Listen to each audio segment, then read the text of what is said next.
Knowing your tools and the rules are absolutely critical. So first and foremost, I'm starting off with a bare face. I did put toner on, my witch hazel. I don't typically wear like a crazy foundation or contour or whatever, but the analogy still fits, right? So this is the potential. This is the canvas of a new project, right?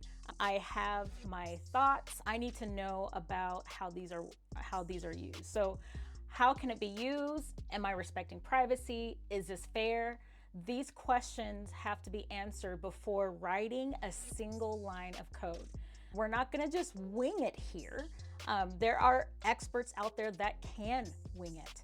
But for the rest of us, there are frameworks like NIST, AI management frameworks that can help categorize risk, to help blueprint for prototype steps, from things like documentation for specific capabilities, and ensuring that we minimize harm from the jump. So what might that look like? That could be something as simple as, in the makeup world, noting allergies, right? So a makeup or a color, let's just say that works for one person might not work for another person. So I have to consider, I have to weigh the risk here, because I am a person that comes from a family with a long line of allergies. I have a million skin allergies. I have to use dye-free, scent-free detergent and all of that, and soaps and whatnot. So the products that I'm using, I know that these products are safe for me and that they are not going to harm my skin, cause an allergic reaction, cause a breakout. Because, it's one thing for the makeup to not fulfill its purpose, right? Obviously it's at the hand of the beholder. But it's one thing for the makeup to not fulfill its purpose and make me look absolutely ridiculous. But it's another thing for the makeup to actually harm my skin. So that's one thing that I want to bring up. So this is Power Grip Primer. I love this stuff. The cool thing about primer, right? And I'm using my camera as my mirror. I use primer on my eyes before I put any eye makeup on my eyes.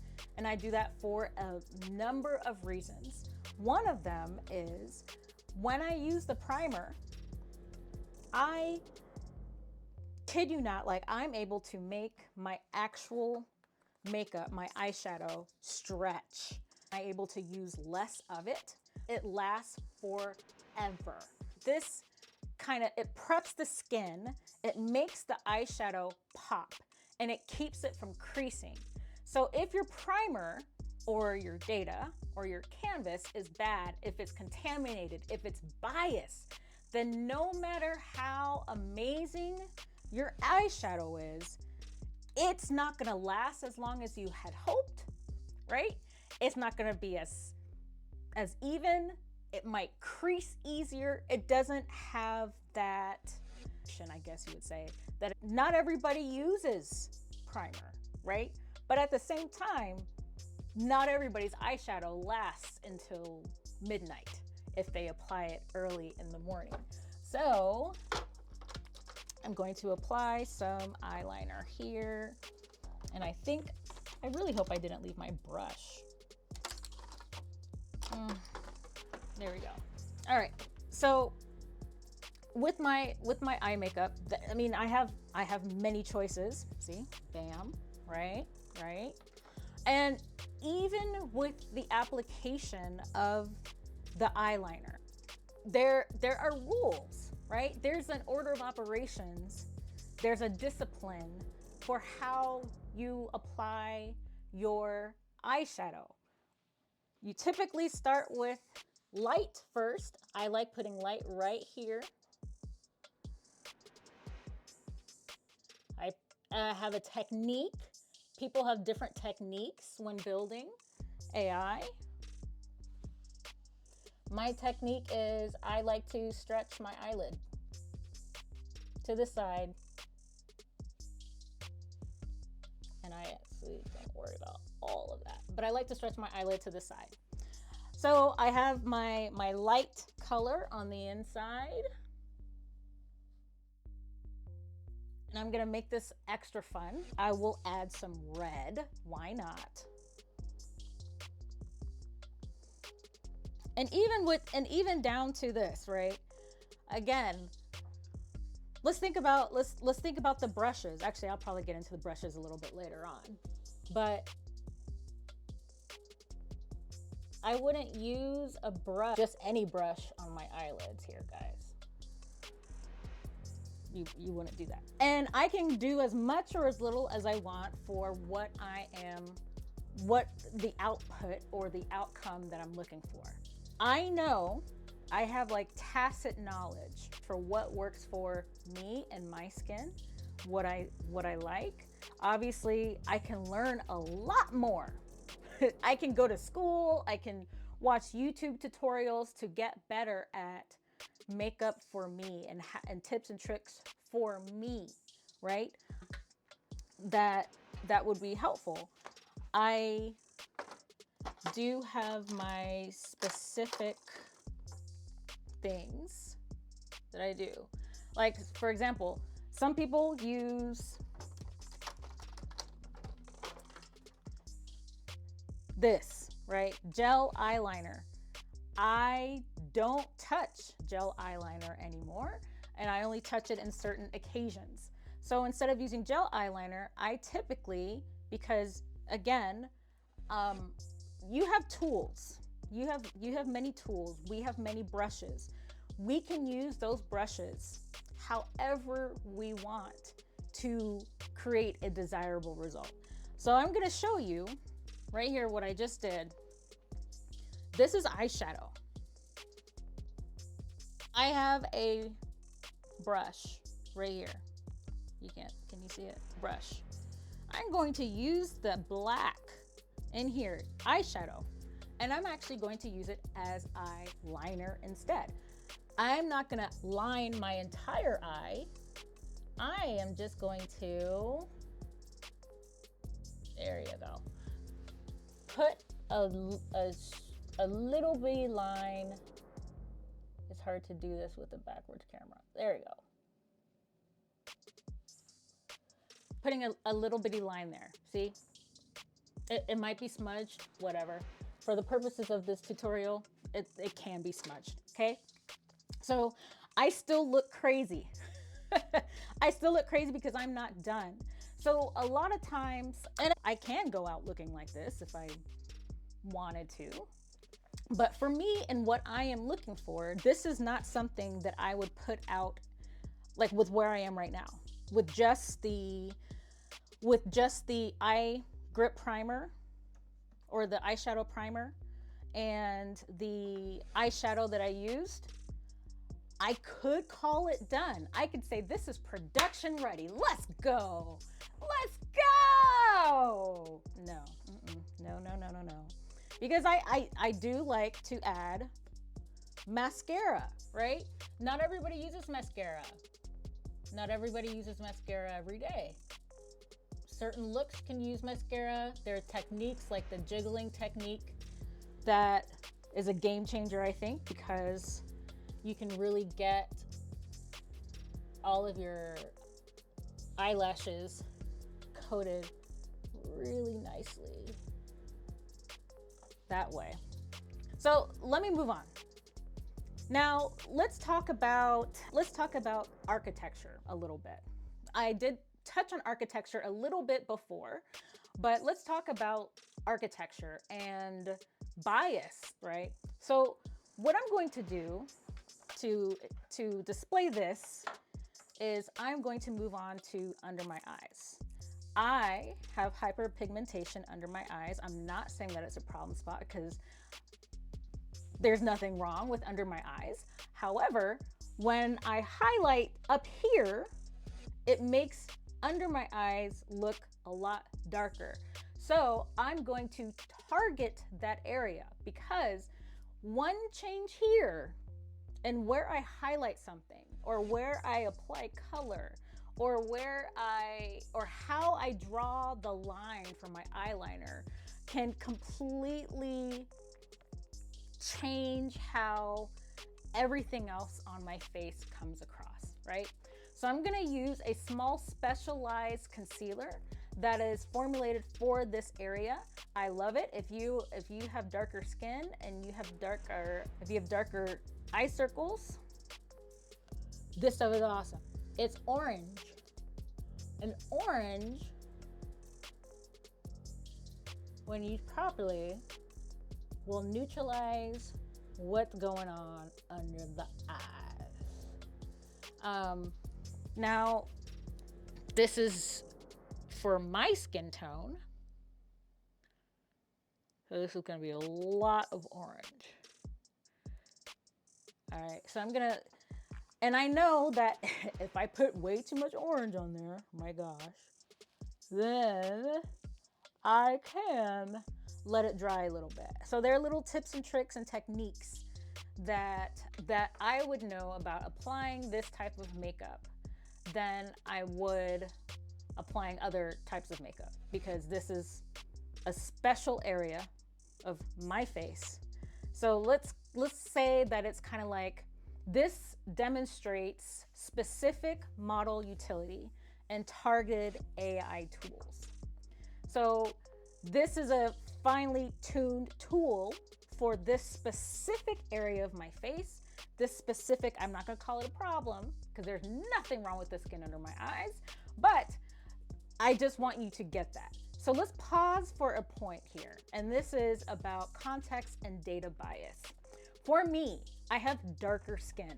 So typical concealer out there by default might have a lighter base, and that's there to correct shadows in lighter skin tones.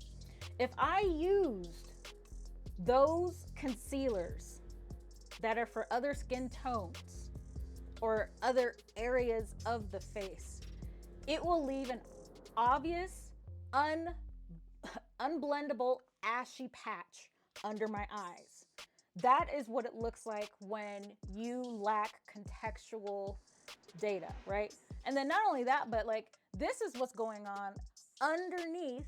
All right, let me spread that out a little bit. This is what's going on underneath the makeup that I'm about to apply, that I'm about to put under my eye, right? Underneath. If I did not, and I know this for my face, right? I'm an expert on my face right now. If I did not add the orange concealer underneath my my super blendable base here, then I would just be I would continue to put this makeup on until the cows came home. So now I'm putting the makeup on top of that canvas.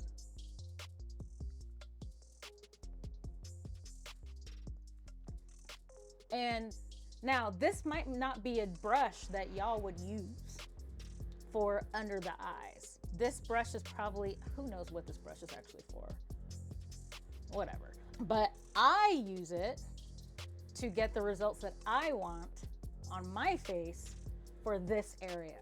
So people have different skills, different techniques, and that's the difference between having some vibe coded nonsense and having someone who is an expert or like an engineer, an architect, going at it. Like, you can go deep into cosmetology and learn all this stuff about makeup.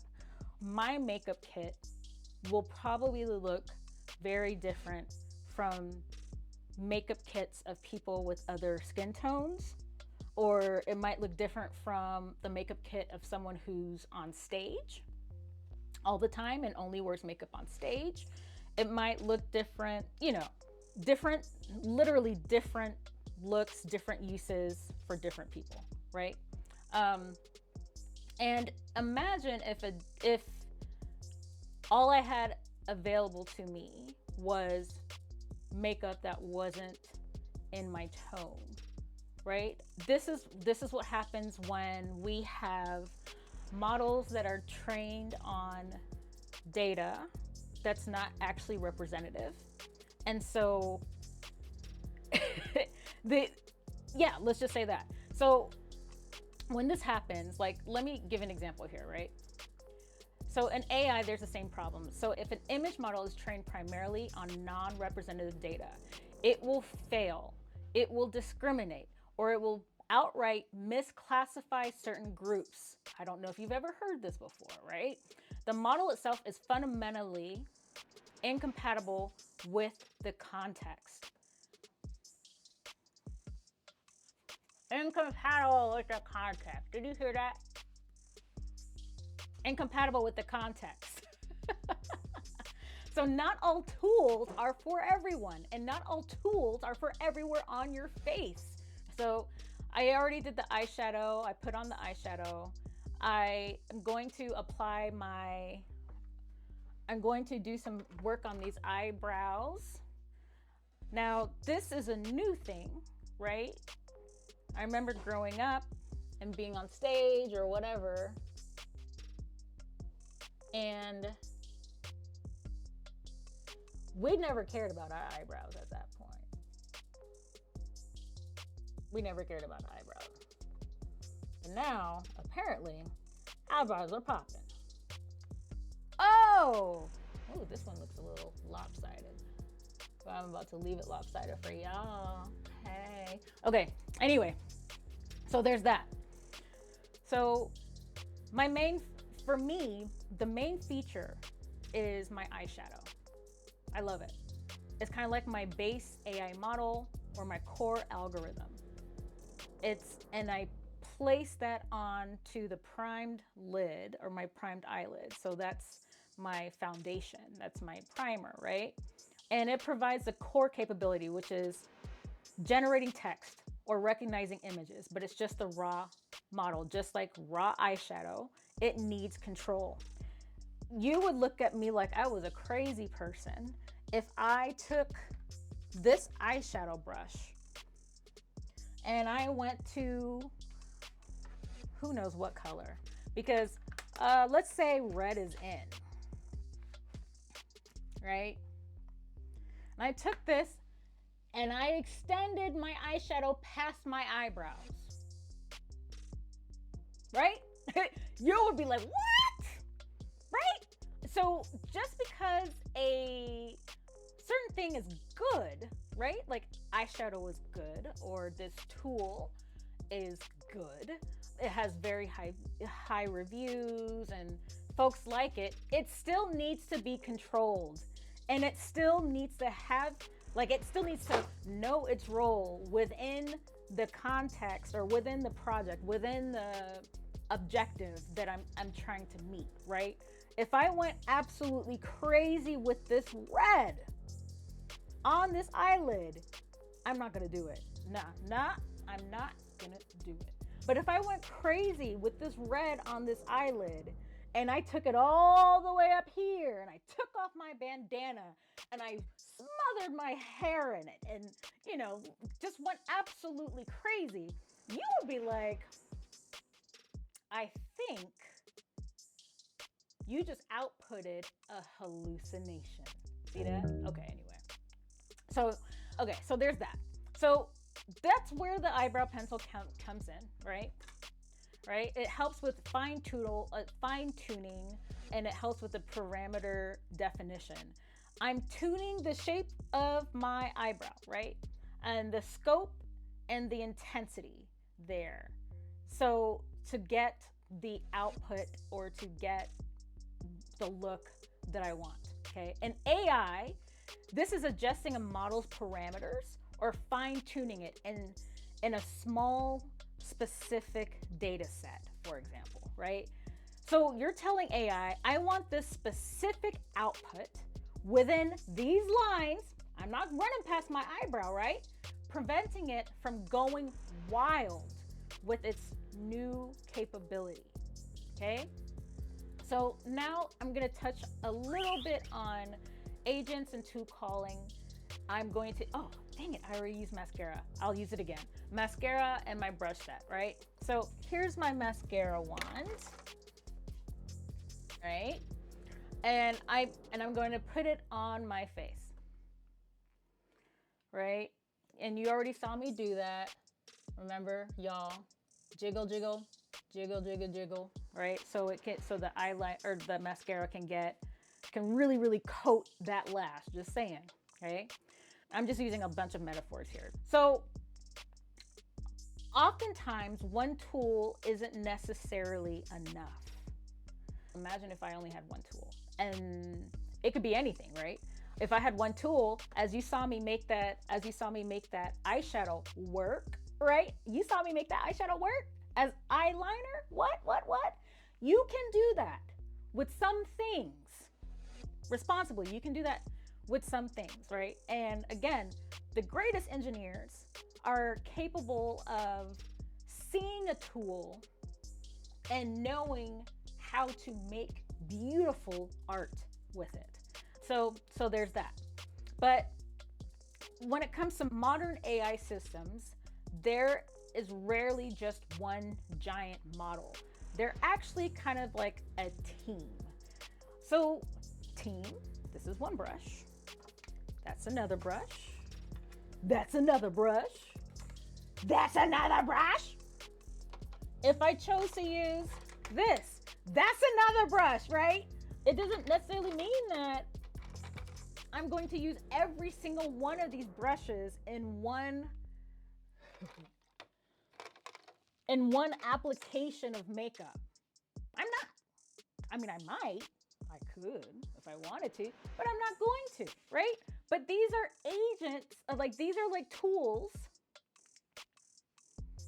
These are your tools or agents that can be called in to help with getting the eyes and the face looking the way that you want, right?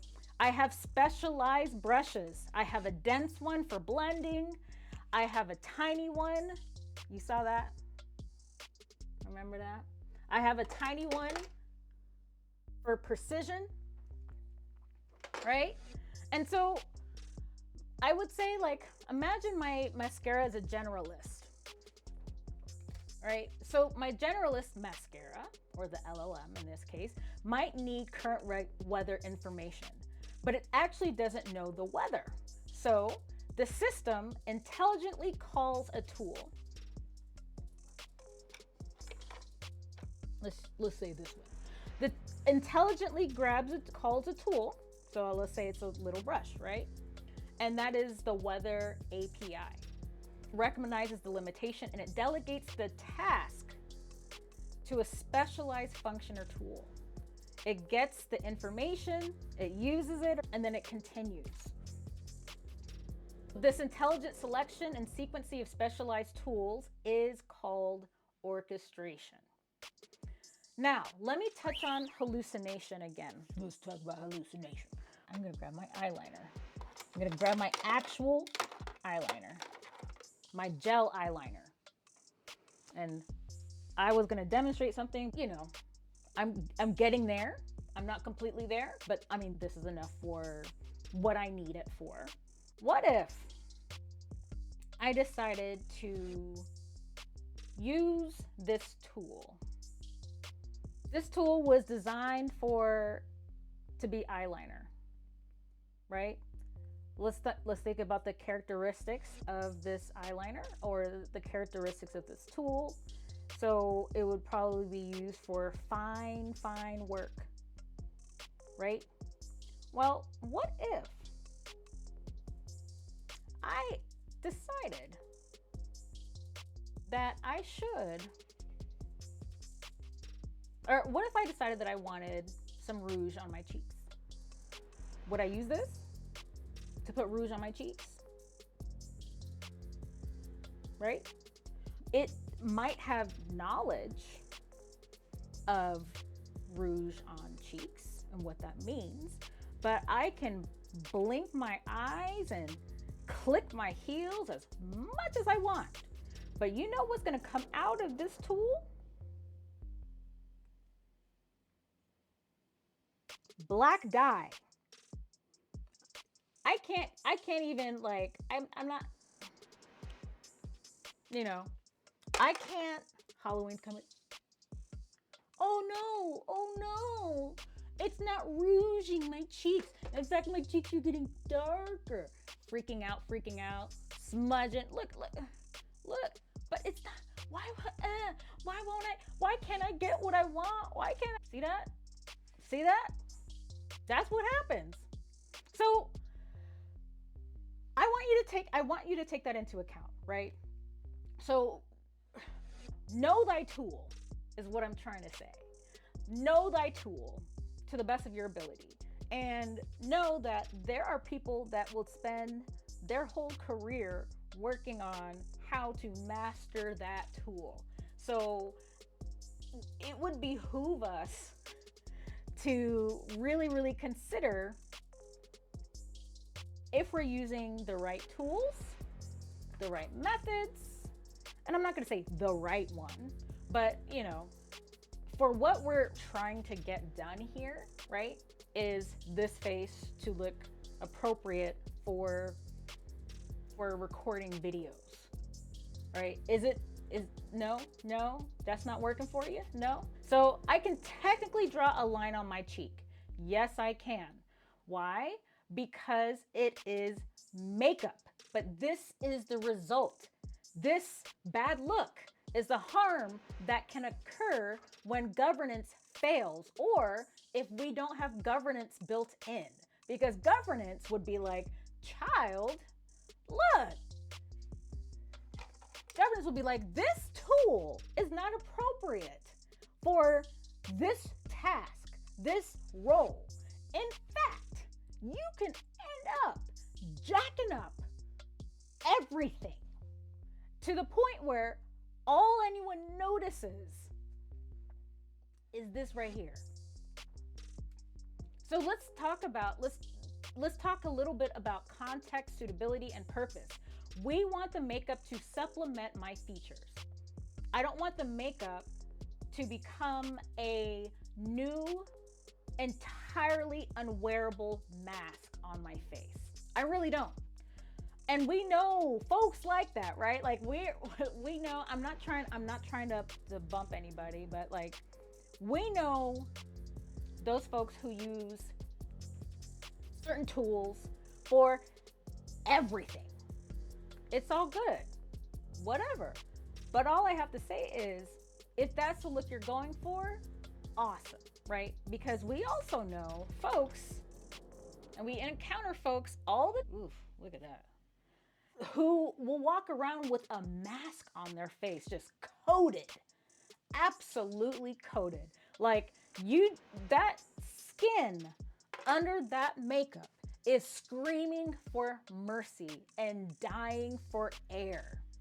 Okay? So, no, for what I'm looking for right now, I don't want an entire mask on my face. Another thing to consider, the makeup, and we all know this. I don't know why I'm lecturing about makeup, especially I'm like the least makeup-y person on the planet. Where's my lip liner? But anyway, we know that the makeup needs to fit the occasion, right? I remember when I used to do some volunteering, I would cheer up kids, and I would go dress up like a clown and juggle for them and whatnot, and do little magic tricks and stuff. Like it was a fun thing to do to raise kids' spirits, right? But I wouldn't wear clown makeup to a job interview. So as I wouldn't wear clown level makeup to a job interview, there is a time and a place for every tool in your arsenal. Believe it or not, a lot of the makeup that I use just now in this, and I just focus on the eyes, y'all. Don't hate on how how my lips don't have any color or any gloss on it, whatever. But I mean, I could use the same makeup in a different way, or I can concentrate the colors, use more foundation or whatever if I wanted to. It depends on the context. It depends on the environment. It depends on the situation, right?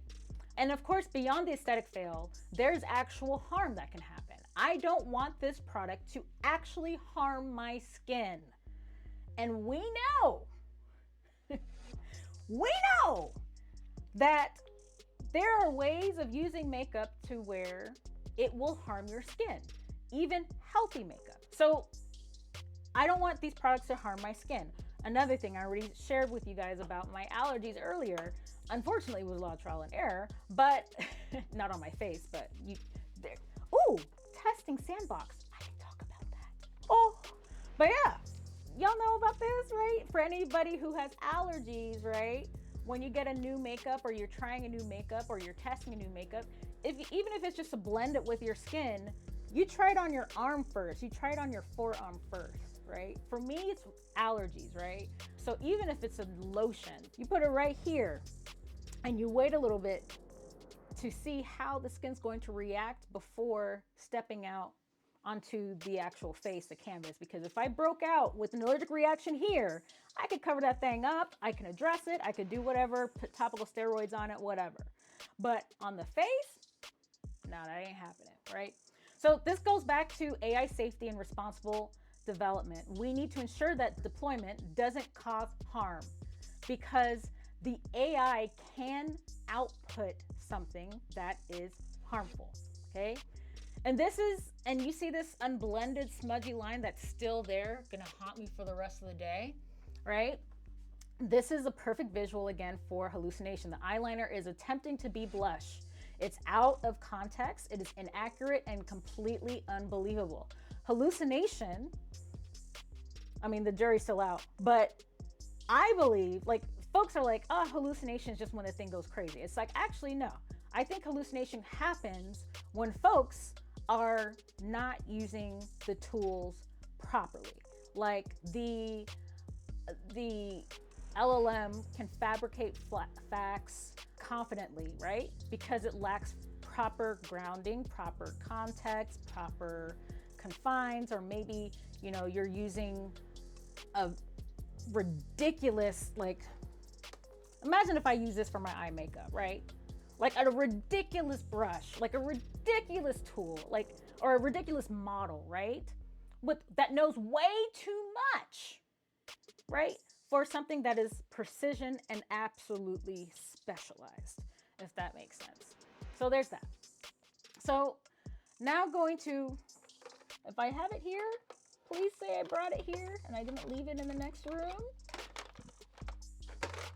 It's gonna make my relatives happy. Bam, lip liner pencil. I don't know if I can do this on camera.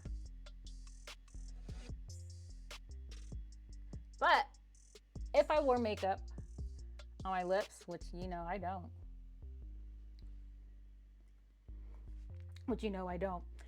I could use a lip liner carefully, right?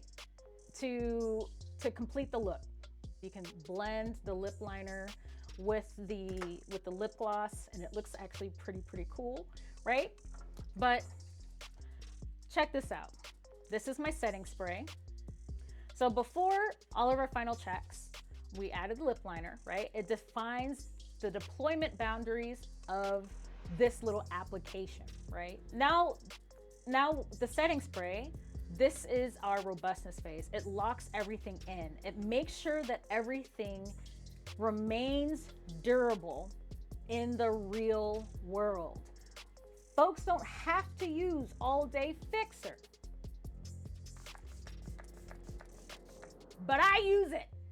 So not only do I use that primer, but I use that setting spray to keep this thing popping all day in the real world, right? Because without the setting spray, it's very easy for the makeup to come off my face, right? But here's one of the most critical or crucial points that I want to get across to you guys really quick. It's about long-term governance. I wanted to share this concept with you. And I hope some of y'all will understand this, okay? Here it is. Continuous runtime. This is like with monitoring and validation. So during the day, while you're out, you know what I mean? Like, actually, first of all, after you put on your makeup, if you're not putting it on camera like this, you're probably going to actually, this is not a vibe coded situation here. I was looking at my reflection the whole time I was applying the makeup to my face. So not only was I checking like when I was building this project, right? But I will continue to check it. I'm going to check the final appearance, the final look in the mirror before I head out. If I have a real cool friend with me or a loved one that's with me who actually cares about my well-being, I might be like, "Hey, how does this look? How does this work?" And again, let's take this a step further. This isn't just makeup, right? This isn't just about the makeup. I'm trying to talk about AI, right? But again, there is also screaming context that needs to be taken into account before deployment, before going out and running wild. For example, what else am I wearing? You know, what's the weather like outside? That affects your makeup too. Say that. Do you have shoes on? You know what I mean? Like, all of that goes into it. Like, there are final checks that you do. Like, imagine, like, before you go to the club, right? You're not just gonna be like and just run out the door. Like, nah, you're gonna check, and then you're gonna feedback. You're gonna validate with your friends before you roll out. That, okay, does this fit? Does this work, right? And what might happen, and happened to me a lot as a kid, or as a lot learning this, because I am not the most savvy makeup person in the world, but they might just be like, no, that's not gonna work. That's not gonna work. That's not gonna work. But guess what happened to me? Again, I'm not trying to be a poster child of makeup, but those friends that, like, I did my thing, right? Those friends, from their feedback, from their validation, from their critiques, right? And these are the people who are going to be at the party, and I'm going to be representing them at the party because we get along, or whatever. We're in a group, clique, posse, whatever you want to call it, right? They helped me craft this, right? They helped me to realize that you don't necessarily need rouge, or at least with your capabilities right now, rouge might not be a thing for you right now, because, sister, you keep putting eyeliner on your cheeks. You might think that this is the coolest thing in the world, but really, I don't want to see that. I don't want to see that, right? Just because you built it on your face doesn't mean I want to see that. So the feedback, the validation is very, very important. And no, I'm not trying to say, y'all just go with the metaphor, right? All right. So, and then of course there's checking for the smudge, which is model drift. And in the real world, things change and the model can slowly start to decay. The data drift is when my skin in itself changes over time, and my natural skin evolves, making the original training data, or the original morning face, no longer match the current context or current reality. So there's that. And then there's concept drift as well. And that is when the very definition of good look changes over time. And that's when the model's entire goalposts are moved. This is me wearing, well, I think bell bottoms are still cute, but that's just me. Concept drift, like, it was cool, it was popping, right? But then now you find out that artist is one that we shouldn't listen to on Spotify. That's an example of concept drift as well. So there's that. So when you see a smudge, we take action. All right, we retrain, we refresh on relevant data to correct the drift, whichever drift it is. This proactive and constant checking is how we maintain integrity and safety with the AI systems, because you can't just set it up and be like, oh, it's safe, we're good. It might have been safe for that snapshot of time, but all these drifts can and typically do happen because life is fluid, right? So continuously having that check come through is very, very important. So this is it. There you have it. From bare face to my complete look for YouTube or whatever. And of course, with my cautionary smudge, AI isn't just for developers. It's good to have an idea of what's going on. Just like learning makeup, learning tips and tricks that will keep that thing popping all day,